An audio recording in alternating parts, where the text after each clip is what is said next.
네, 클로징 차이나 시간입니다. 유한타증권의 홍성진 주임 연결합니다. 주임님 안녕하세요. 네, 안녕하세요. 네, 참 금요일장에 5,000포인트를 돌파를 하고 중국장의 오전장은 약간 좀 숨이 차는 모습이었거든요. 근데 오후장에 아주 또 강하게 좀 시세를 분출했습니다. 홍콩도 그래도 뭐 양봉이 올라온 모습인데요. 양시장 좀 마감 상황 자세하게 살펴볼까요? 네, 금요일 중국 증시는 상승 마감했습니다. 홍콩 종합의 경우는 27,357.48포인트로 현재 0.37% 상승하고 있고, 홍콩 H는 14,170.75포인트로 현재 1.85% 상승 마감하고 있습니다. 상해 종합은 5,131.87포인트로 전일 대비 2.17% 상승 마감하였고, 상해 A는 5,375.118포인트로 전일 대비 2.18% 상승 마감하였습니다. 상해 180A는 11,741.07포인트로 전일 대비 3.12% 상승 마감하였고, 상해 380은 9,795.130포인트로 전일 대비 마이너스 0.35% 하락 마감하였습니다. 지난주 연일 강세를 보였던 군수, 인터넷, 소프트웨어, 미디어 등 업종이 약세 출발하는 모습을 보였습니다. 하지만 금요일 거래 재개된 중국 중차가 첫날부터 상한가로 직행하는 모습을 보였습니다. 관련 업종인 중형기계주가 3% 강세를 보이며 증시 상승을 이끌었습니다. 하지만 장 초반 발표한 무역 수지 중에 수입 증가율이 마이너스 18.1%로 급감하는 모습을 보이며 장중 한때 지수가 마이너스로 전환이 되기도 하였습니다.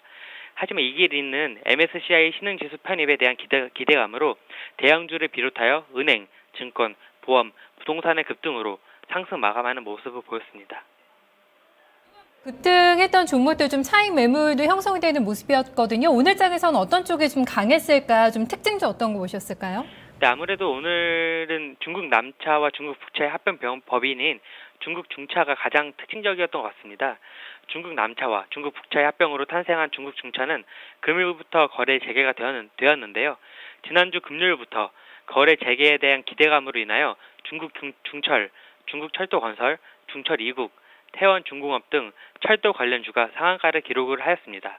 중국 중차의 거래 재개에 따라 철도 인프라 건설, 철도 완성차 보조 설비, 철도 운수 및 물류 등 3대 테마주에 대한 관심이 높아질 것으로 판단이 됩니다.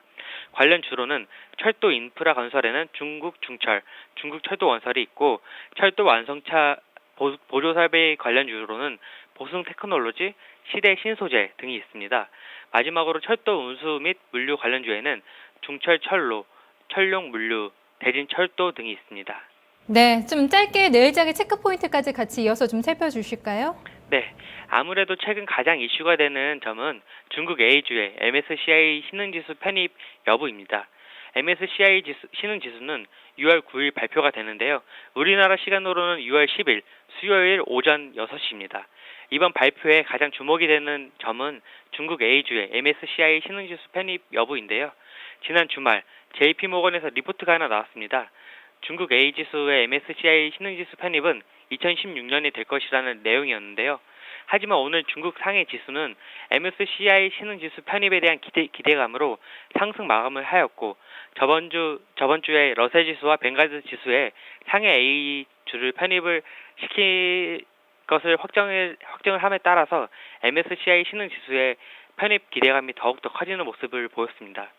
MSCI 신흥지수 편입 여부에 따라 변동성이 매우 달라질 것으로 보이기 때문에 대응을 신속하게 하셔야 될 것 같습니다. 네, 향후 증시 향방을 좌우할 또 키포인트가 되겠네요. 오늘 말씀 잘 들었습니다. 네, 감사합니다. 네, JP모건에서는 중국 A지수가 MSCI 지수에 편입이 안 될 거다라는 전망이 나왔지만 지수 움직임은 좀 달랐죠. 이미 좀 편입이 될 거다라는 기대감을 형성을 하면서 5,000포인트 이후에서도 좀 내달리는 모습 나타내고 있는데요. 그 결과가 우리 시간으로 10일 오전 6시 정도에 좀 발표가 된다고 하네요. 이 부분 체크하면서 중국장 흐름 봐야겠습니다. 게시판